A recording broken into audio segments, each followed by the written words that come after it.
प्रिय विद्यार्थियों, तपस्या क्लासेस के ऑनलाइन प्लेटफॉर्म में आपका स्वागत है। मैं जितेंद्र गहलोत, आपका फिजिक्स गुरु।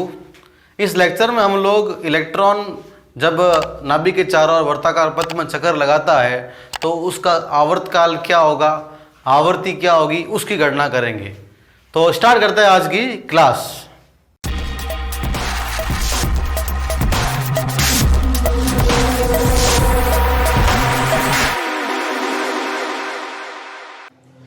प्रिय विद्यार्थियों, इस लेक्चर में हम लोग इलेक्ट्रॉन के आवर्तकाल और आवर्ती की गणना करेंगे। सबसे पहले आवर्तकाल क्या होता है। आवर्तकाल आप सबको पता है कि इलेक्ट्रॉन नाभिक के चारों ओर एक वर्ताकार पथ में चक्कर लगाता है, अर्थात एक वर्ताकार पथ में इलेक्ट्रॉन द्वारा कितना समय लगा एक वर्त को तय करने में या एक चक्कर को तय करने में लगा समय, वो कहलाएगा आवर्तकाल। आवर्तकाल ज्ञात करेंगे। आवर्तकाल का व्युत्क्रम आवर्ती कहलाता है, अर्थात जो आवर्तकाल आ जाएगा उसका अपन उल्टा कर लेंगे तो वो आवर्ती हो जाएगी। ठीक है, तो उसका उपयोग करेंगे। तो हमारी हेडिंग है बोर परमाणु मॉडल की सहायता से इलेक्ट्रॉन के आवर्तकाल की गणना करना। जैसा कि मैंने बताया कि ये नाभिक होता है और ये कक्षा होती है। इलेक्ट्रॉन ये पूरे चक्कर लगाएगा, उस चक्कर में लगा समय क्या कहलाएगा, आवर्तकाल। तो प्यारे बच्चों, हमने कक्षा 11 में देखा था आवर्तकाल का फॉर्मूला होता है आवर्तकाले दूरी बटा चाले। आवर्तकाले दूरी बटा चाले। अब इस फॉर्मूले में दूरी क्या होगी, इलेक्ट्रॉन जब यहां से यहां आएगा तो एक वृत्त की क्या होगी, परिधि, और दूरी वो परिधि के रूप में होगी। तो यहाँ दूरी को हम क्या लिख देंगे, परिधि, और वृत्त की परिधि हो जाएगी। ये नाभिक की त्रिज्या कितनी होती है, r से डिनोट किया हुआ है। और चाल की जगह क्या हो जाएगी, चाल के स्थान पर जब ये इलेक्ट्रॉन कक्षा में चक्कर लगाता है तो उसकी क्या कहलाती है, कक्षीय चाल।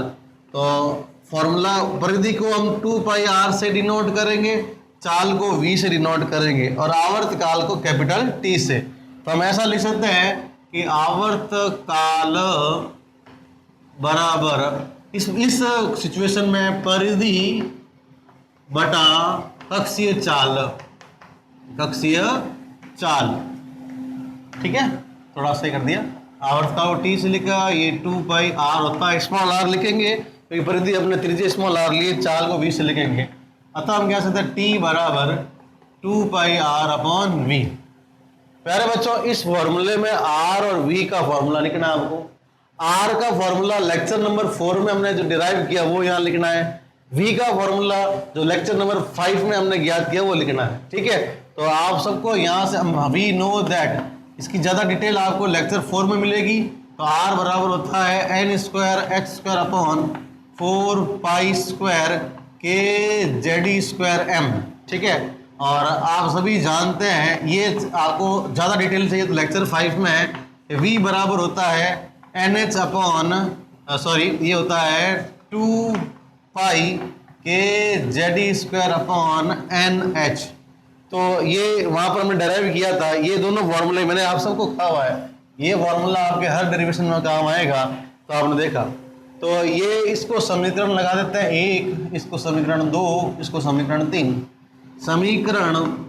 समीकरण 1, 2 व 3 से तो क्या होगा कि यहाँ t की जगह t है ही है, 2πr की जगह ये फॉर्मूला लिख देंगे n square h square upon क्या हो जाएगा 4π square k z square m divide by ये r का फॉर्मूला लिखा, ये r का फॉर्मूला है।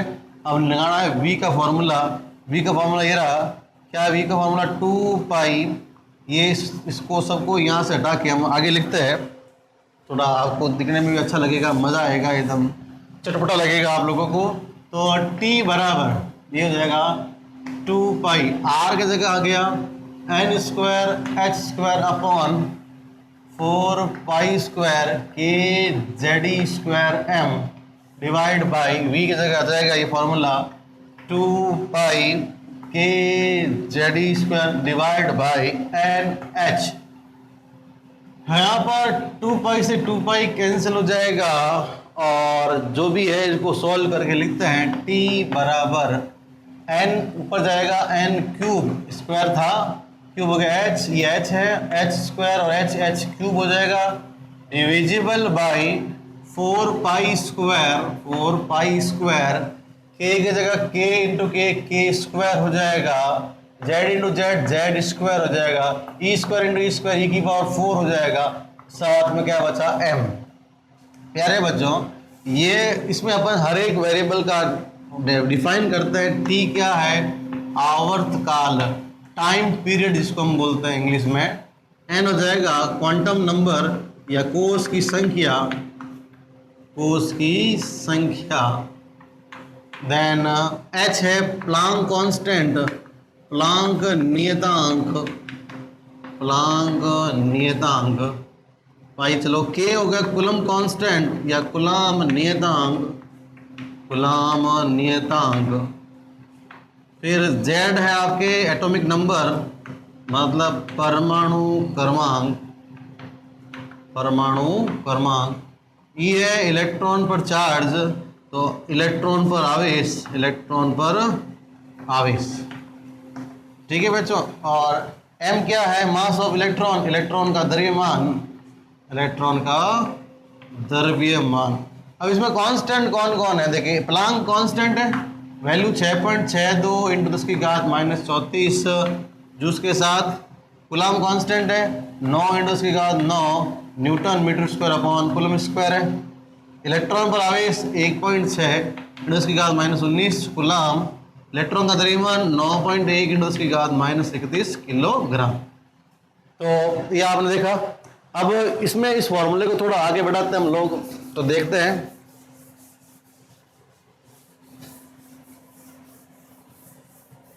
तो देखिए बच्चों, इस फॉर्मूले में ऐसा लिख सकते हैं t बराबर, हम हमेशा हर डेरिवेशन में कांस्टेंट को अलग किया और वेरिएबल को अलग किया, तो इसी कड़ी में हम कांस्टेंट को अलग करेंगे और वेरिएबल को भी अलग करेंगे। t बराबर n स्क्वायर कांस्टेंट है, वेरिएबल है, h स्क्वायर कांस्टेंट है, और 4 pi square k square e की पावर 4m इंटू में चला जाएगा n cube divide by h square. ये सारा कांस्टेंट है।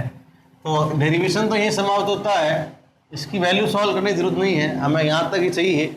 और रिलेशन देखें तो t जो है समानुपाती है n क्यूब के, और t व्युत्क्रमानुपाती है z स्क्वायर के। इसका मतलब यदि इसको केस के रूप में लिखे, केस फर्स्ट, जब z नियत हो तो अब आप डायरेक्ट बता सकते हैं कि t क्या हो जाएगा? t समानुपाती होगा n क्यूब के।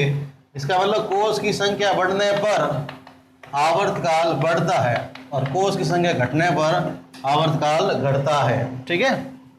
रिलेशन आएगा t1 अपॉन t2 बराबर n1 अपॉन n2 का होल क्यूबिक आएगा। केस नंबर 2 देखते हैं अपन लोग, केस नंबर 2 में क्या होगा। प्यारे बच्चों, ये डेरिवेशन सभी आप लोगों को इस चैप्टर में बोर के गणितीय व्याख्या में आते हैं। ठीक है। अब हम कहते हैं जब n नियत होगा तो इस फॉर्मूले में क्या आ जाएगा? ये सारा कांस्टेंट हो जाएगा और बराबर और कांस्टेंट रहेगा तो क्या आएगा? समानुपाती, t समानुपाती 1 अपॉन z स्क्वायर। इसका मतलब परमाणु क्रमांक बढ़ेगा तो आवर्तकाल घटेगा। ठीक है। इसका उल्टा भी संभव है। t1 अपॉन t2 बराबर z2 अपॉन z1 का होल स्क्वायर। तो ये देखा आपने आवर्तकाल। अब कोई पूछे भाई सर आवर्ती बताओ, आवर्ती क्या होगी? तो आवर्ती, इलेक्ट्रॉन की आवर्ती बराबर होता है 1 आवर्तकाल। तो आपके पास आवर्ती को हमने f से लिखा, आवर्तकाल को कैपिटल T से, f बराबर हो जाएगा 1 अपॉन t। तो फॉर्मूले में थोड़ा सा बदलाव है, ज़्यादा बदलाव नहीं होगा। तो क्या होगा, कैसे होगा देखते हैं अपन अभी इसी एपिसोड में।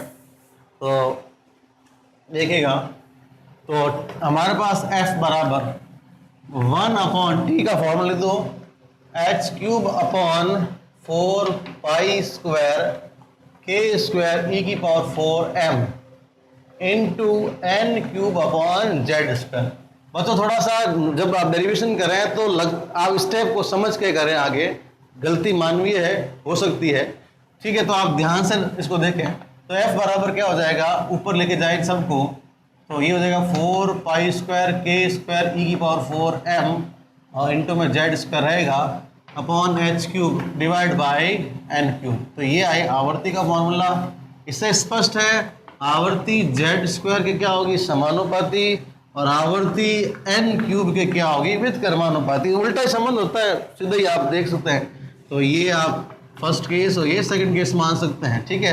तो F1 अपॉन F2 बराबर आएगा Z1 अपॉन Z2 का होल स्क्वायर, और F1 अपॉन F2 बराबर N2 अपॉन N1 का क्या आएगा, होल क्यूब। तो ये आप लोगों ने देखा इलेक्ट्रॉन जब वो कक्षा में चक्कर लगाता है तो उसकी आवर्ती क्या होगी, उसका आवर्तकाल क्या होगा।